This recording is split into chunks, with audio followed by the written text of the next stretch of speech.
हजुरहरू पनि एकदमै सस्तोमा मनाङ घुम्ने प्लान गर्दै हुनुहुन्छ भने यो भिडियो हजुरको लागि। तपाईँ सस्तोमा मनाङ घुम्छु, राम्रो होटलमा बस्छु र मिठो मिठो खाना खान्छु भनेर सोच्नु भएको छ भने हजुरको यो सोच मात्रै हुनेछ।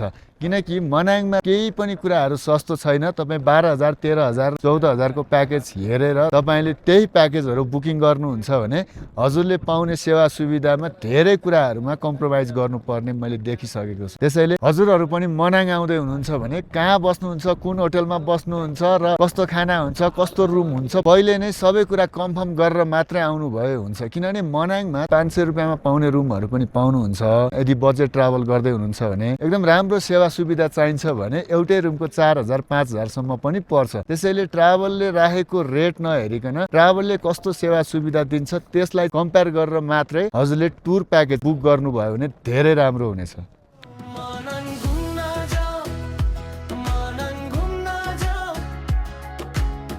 हिमाल सँग बोल